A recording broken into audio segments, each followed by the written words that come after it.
CNN Money News de volta. Bora para os balanços corporativos? Hora do Money Report. A holding Inter, que controla o Banco Inter, a subsidiária Inter Co Payments, reportou um crescimento de 57% no lucro líquido do primeiro trimestre em relação ao mesmo período do ano passado, do ano anterior. Então, o lucro totalizado ficou em 287 milhões de reais, em dado que exclui participações minoritárias, e o retorno sobre o patrimônio líquido, o ROI, alcançou 12,9%, como você vê aí na tela. Nesse trimestre, então, que se encerrou no mês de março.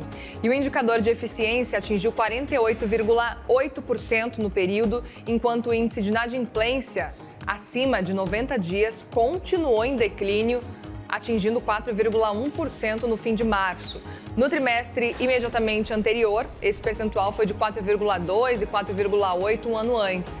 E aí, num comunicado, o presidente executivo da Inter Co no Brasil, Alexandre Rissio, disse, abre aspas, que o nosso compromisso com o controle de custos nos permitiu ampliar ainda mais a diferença entre o crescimento da receita líquida e das despesas, fecha aspas. Até 31 de março, a Inter Co tinha 37,7 milhões de clientes, sendo 21,6 milhões de ativos, ante 17,4 milhões no fim do primeiro trimestre de 2024. Vamos falar com ele, então, para entender um pouco mais sobre os resultados do Inter. Alexandre Rissio, CEO do Inter. Tudo bem, Alexandre? Bem-vindo mais uma vez aqui no CNN Money. Obrigada por conversar com a gente. Boa tarde.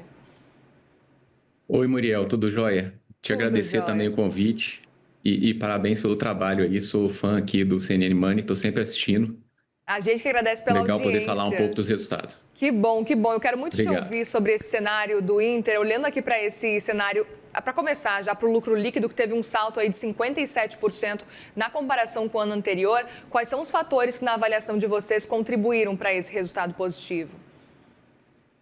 Muriel, a gente está em plena execução do nosso plano de 5 anos. Já conversamos sobre ele aqui algumas vezes, né? A gente chama ele de 60-30-30, que é chegar em 60 milhões de clientes, 30% de retorno sobre capital e 30% de eficiência. E esse plano ele implica num crescimento constante de lucratividade. E é exatamente isso que a gente está executando, né? E tem alguns pilares que têm sido muito importantes para que essa lucratividade avance. Uma parte essencial é a expansão da margem financeira, então é crescimento da nossa carteira de crédito. Então, o nosso balanço continua crescendo, a gente chegou em 80 bilhões de reais de ativos totais, com um crescimento representativo muito próximo de 30% da nossa carteira de crédito. E isso com uma precificação cada vez mais inteligente, o que traz uma margem financeira que compõe o resultado final muito boa. A gente continua avançando em toda a parte de execução de receitas e serviços, venda de produtos, o que tem também feito uma contribuição à medida do tempo que a gente vai evoluindo. E um ponto super estratégico que é o que você comentou, né, que é o controle de despesas. Nós conseguimos, nesse primeiro trimestre, ter até uma redução nominal das despesas na comparação com o quarto trimestre, que acaba sendo um ponto essencial também. Por quê? Porque a gente, aumentando as despesas numa proporção maior do que a evolução das despesas, a gente consegue gerar uma margem maior, e foi justamente o que aconteceu. Então, mais uma vez, o Inter entregando um lucro recorde nesse primeiro trimestre.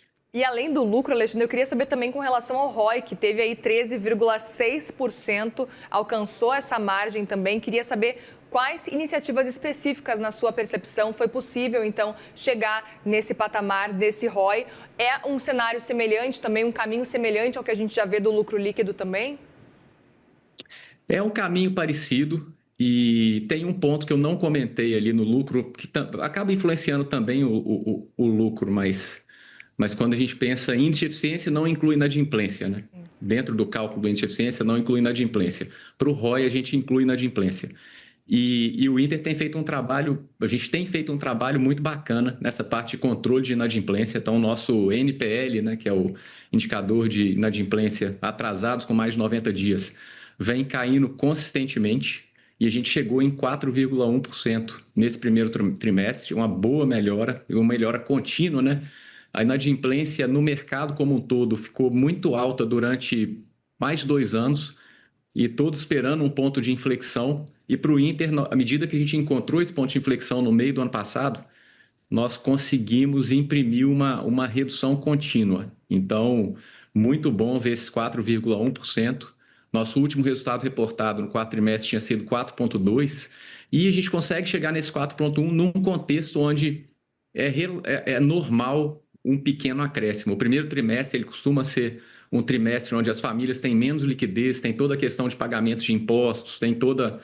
Muitas vezes o ano começa um pouco mais devagar em função de carnaval, por exemplo, e então é normal ter um pouco de aumento em inadimplência. A gente acabou não vendo isso, o que é muito positivo e traz também uma contribuição para o nosso ROI. Mesmo na comparação realmente com o trimestre do ano, do começo do ano de 2024, é impressionante, era de 4,8% do ano passado, a gente chega agora num nível de 4,1%, olhando para a inadimplência, né? Outro ponto, olhando justamente para esse balanço de vocês, a gente sabe que vocês têm uma meta estabelecida de eficiência operacional, em torno aí de 30%, queria até entender quais ações estão sendo feitas nesse momento para conseguir chegar nessa meta. Muriel, é um esforço contínuo em todas as áreas da companhia, né? Então a gente fala que o primeiro ponto é empoderar o time para que o time consiga fazer todos os avanços que são necessários para poder chegar nessa meta, né? Você tem duas componentes quando a gente olha para a índice de eficiência, né? Você tem uma parte que é controle de despesas e tem uma segunda parte que é aumento de receitas. Então, como que a gente faz ali, né? Tem toda uma parte mais tradicional, onde a gente está pensando em negociações com fornecedores, com grandes fornecedores, eventualmente substituição de serviços, muita coisa bem técnica, bem no detalhe, para que a gente possa, eventualmente, até melhorar o serviço que a gente presta para os clientes, mas trazendo reduções de custo, e a gente tem feito muito isso. Outro fator que está cada vez mais presente na nossa rotina é a inteligência artificial para diversos temas diferentes e vários deles influenciando custos. Para se ter uma ideia, hoje, parte do nosso atendimento é executada utilizando inteligência artificial.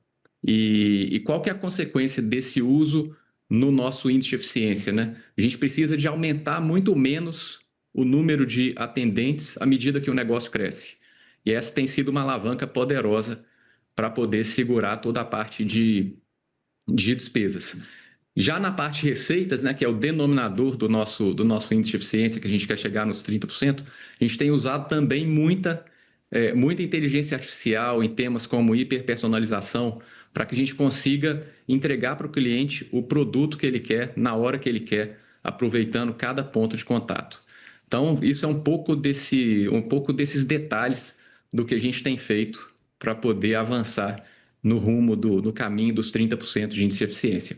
Pois é, e aí olhando para o cenário também da carteira de crédito bruta, cresceu também 33% na comparação com 2024. Alexandre, eu queria justamente te ouvir quais são os produtos, quais são as ações, os segmentos que, na avaliação de vocês, a gente pode falar que pelo menos se destacaram aí nesse comecinho de ano de 2025.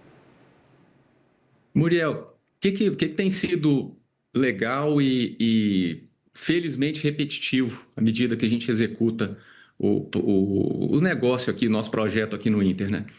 Nós temos feito boas escolhas em quais produtos de crédito participar e a gente tem conseguido crescer consequentemente em praticamente todos eles, né? Então, hoje, nossa carteira, mais ou menos 2/3 colateralizada, 1/3 não colateralizada. O que são esses 2/3 colateralizados, né? Então, a gente tem muito crédito imobiliário, crédito com garantia de imóvel, próprio crédito consignado e outros créditos com garantias diversas.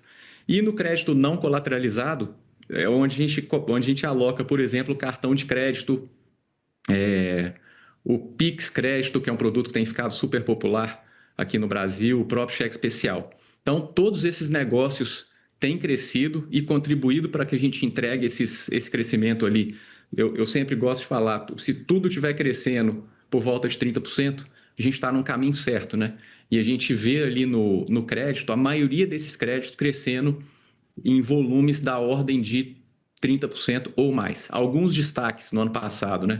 A antecipação do saque aniversário FGTS, que é um produto feito de forma totalmente digital, são 500, 600 mil contratos por mês.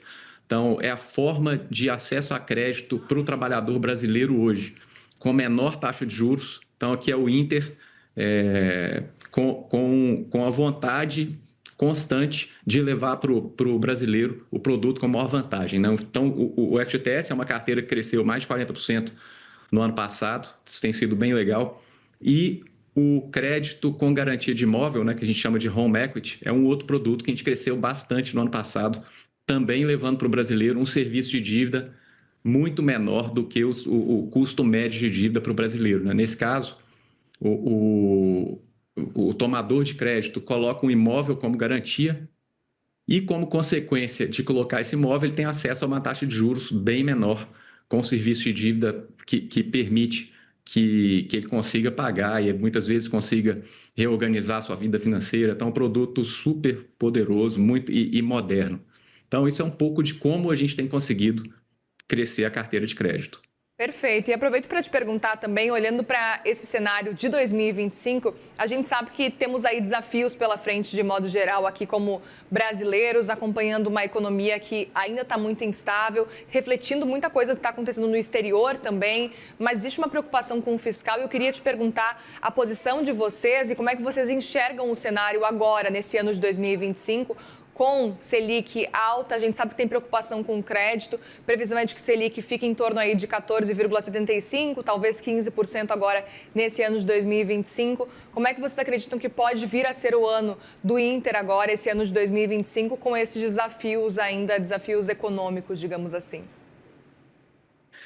O que acaba acontecendo no nosso dia a dia, né? O Inter, assim, a gente tem entregue desde 2018 um crescimento muito desproporcional em relação à economia como um todo. Então, a gente está falando de mais de 30% ao ano de crescimento e para poder entregar um crescimento tão grande, acaba que a gente tem muito mais um efeito micro do que o efeito macro. Isso hoje está presente dentro do Inter, então o nosso crescimento acaba dependendo pouco do macro, mas sem dúvida o macro acaba sendo uma pressão adicional dificultando o nosso crescimento, né? Então, acho que esse é o principal ponto, assim. Poderíamos ver um crescimento mais forte, poderia ser um pouco mais fácil, né? Mas dadas as condições, a gente vai adaptando nossos produtos para que a gente consiga crescer. Como eu comentei mais cedo, né? Quando a gente olha para a carteira de crédito, são produtos sustentáveis, então eu vejo muito os nossos produtos como a solução para quando o país está numa situação mais desafiadora, como é o caso de hoje, né? Então, comentei sobre o FGTS. Agora, houve o lançamento recente do crédito trabalhador, que é o crédito consignado privado, que é um mercado que tende a ser enorme e vai levar para o brasileiro também uma taxa de juros menor. E sempre que isso acontece, né, num contexto de uma macroeconomia mais turbulenta, acaba sendo bom para a população. Então, acho que é um pouco disso. No nosso caso, a gente acaba vivendo mais as ações que a gente faz dentro da companhia, essas ações acabam influenciando o nosso resultado, o nosso crescimento, mais do que a economia como um todo, né? Esse efeito macroeconômico que apreciaríamos uma condição mais favorável também, poderíamos crescer mais ainda. Sem dúvida. Alexandre Riccio, CEO do Inter, obrigada mais uma vez pela presença aqui com a gente. Nem preciso falar, mas volte sempre, viu? Sempre muito bom te ouvir. Obrigada. Eu que agradeço. Muito obrigado, Muriel. Obrigada. Boa tarde para você. Boa tarde. Boa tarde.